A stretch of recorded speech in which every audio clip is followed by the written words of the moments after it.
What's up, guys? My name's Kamal and I wanted to bring you another Path of Exile video. In the video today, what I want to go over is what league to play, what character to pick, and why. Now, real quick, before I start going over all this, I want to give you guys a huge thanks. I really do appreciate all the support that you guys are showing me here on YouTube. If you're new, and you haven't seen my other videos, I highly suggest or highly recommend checking out my new player guide that I put out. Just, it's not so much a new player guide, just tips and tricks, but there is some pretty beneficial information in there.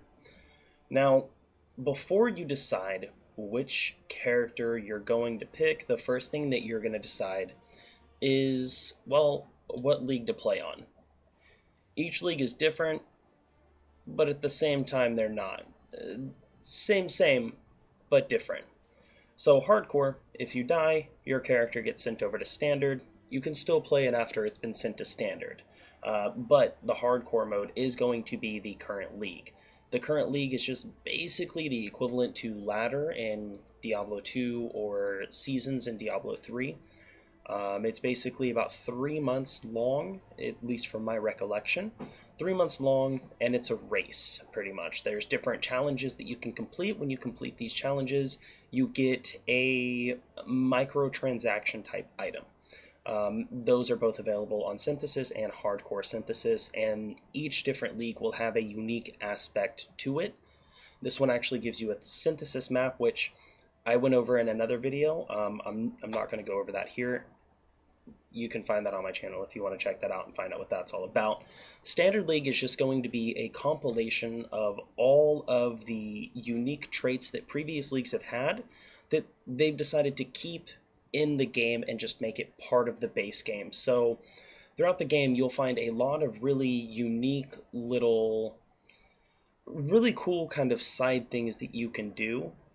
And almost all of those come from different leagues, from different seasons that there were, and they were just very well received by the community, so it was kept. Alright, now that we've gone over the leagues, you'll see underneath each one, it'll say solo self-found. If you have solo self-found on, what that means is that you cannot trade with any other players. You also cannot party up with any other players. Now, if you decide that you want to do a solo self-found build and you hit, you get far enough into the game and then you're like, you know what, fuck this, I want to play with other people, you can turn it off. You can go in and you can turn it off. That way, you can bring your character to the world of Ray class with everyone else, but just be aware that you can't turn it back on. There's no way to turn solo self-found back on once it's been turned off. So, that's the leagues.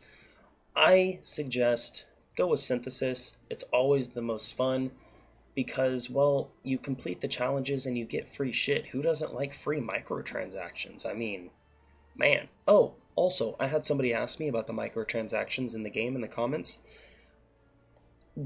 There's no need to purchase any of them. Every single microtransaction... Oh, I am so sorry about that. Every single microtransaction in the game is going to be strictly for looks. It's not going to give you any beneficiary or any type of benefits having. It just looks cool. So we'll start Synthesis and then we'll go over each character. Now, when you're deciding which character you want, well, it kind of depends on what build you're going for. And it's not that any skills are necessarily dependent on any character, but there is a deeper skill tree, and there's also the convenience of the location in the passive skill tree that you've got to think about. Now, each of these different characters will represent a different, I guess the best word or the best way would be damage type. And the way that you can tell these damage types is by looking at the skill gems and what those gems represent. To bring it all together, red is strength, green is dexterity, blue is magic. Red is going to be your typical warrior or paladin or crusader, or in this game, Templar or Marauder.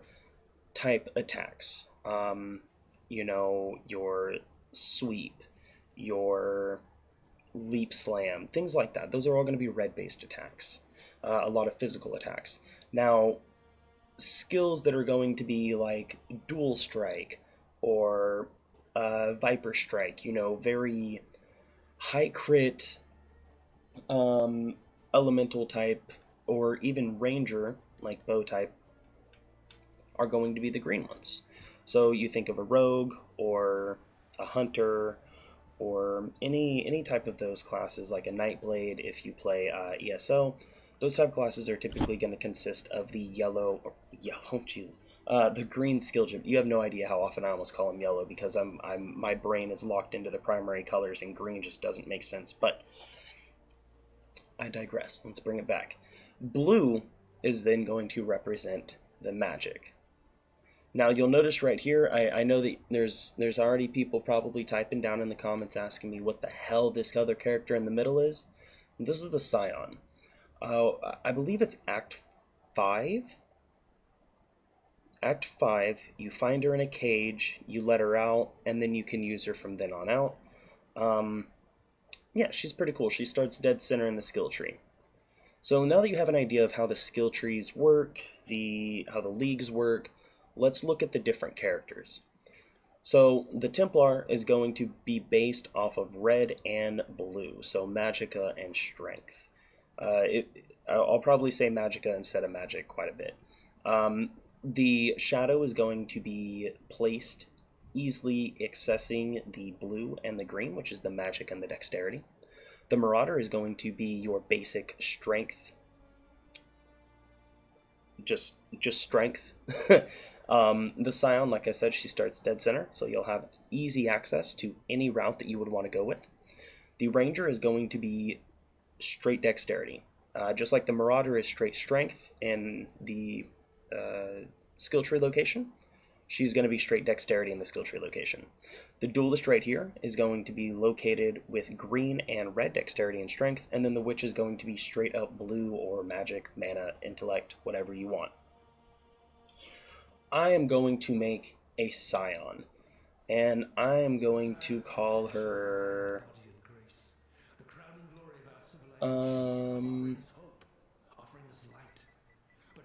off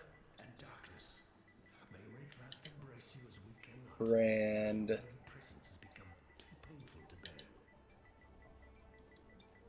Toyota.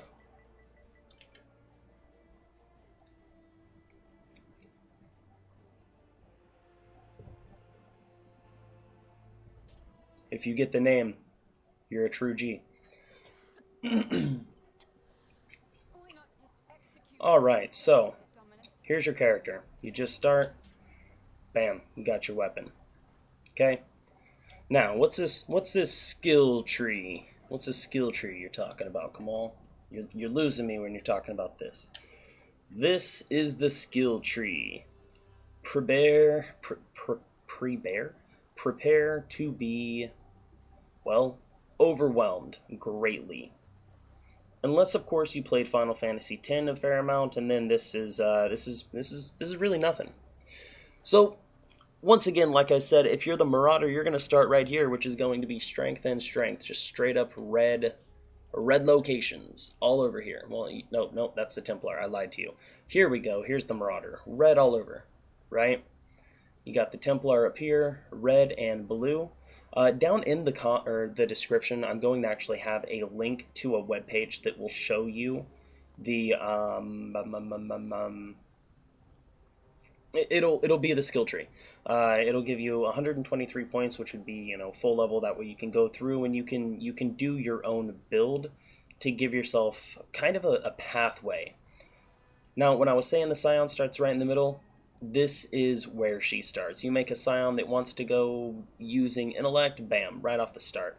You want to use Strength right off the start, Dexterity right off the start. Easy cheesy, lemon squeezy. Now, when I said there's an Ascendancy thing, I could make a whole nother video on the Ascendancy, which I may end up doing. it would just take me a bit longer because I would have to do a lot of editing, and I'm not very good at editing. I'm extremely new and not very good at it. But I'll show you the ascendancy tree for the Scion specifically. If you press R3, I don't have it. I can't open it up. Never mind, I'm not going to show you the ascendancy. So the ascendancy is once you get through the game. So it's pretty deep in the game. It's pretty far in the game. There's a total of 12 different little small tiny mini mazes that you'll find. You go through those little mini mazes and you unlock all of them, and then it gives you the access to go in, and this is all if from what I remember, it gives you the access to go in and actually unlock your tree, because you have to go through the library, and it's it's something that I'll go over in another video. Um, but it's definitely something that you might want to take a peek at to get an idea of what they are. Like, each different class is going to have a completely separate ascendancy tree or ascendancy graph. And it just kind of further capitalizes on the build that you would want to be going for. If you want to look up a build so you know that you're not shooting yourself in the foot or screwing yourself over when you make your character, the best bet would be to look at a guide. I've looked at guides before. I've ran a lot of builds that are based off of guides. My first build was a hot garbage fire of... It was bad. It was very, very bad. It was a massive failure, and it was because I tried doing a self-build. My second build was a build off of a guide. It went much, much better. And over time, I've gotten to the point where I just kind of fly off the seat of my pants, and it usually works out fairly well. And so hopefully I'm able to get you guys to the same point where you get the idea of what everything is, what you're looking for. I mean, I've said it in previous videos, and this is something that I will always emphasize. It's going to be my final note on this. Defenses, defenses, defenses. That's always going to be the most important thing with your build. It doesn't matter how much damage you do if you can't survive getting hit. Anyways, guys, once again, my name's Kamal. If you guys enjoyed these videos, or this video rather, if you found it informative, if you liked the information that I've provided, please let me know down in the comments. Hit the like video, that lets me know just as well. Subscribe if you wanted to see more videos like this. We do have a PS4 community, Exiles United. Go ahead and search for it. The membership's completely open. We also have a Discord. Membership's open to that as well. It is down in the description below. And yeah, so that's going to be it, guys. Once again, thanks for stopping by. Thanks for checking out the video, and I will see you in the next one. Peace!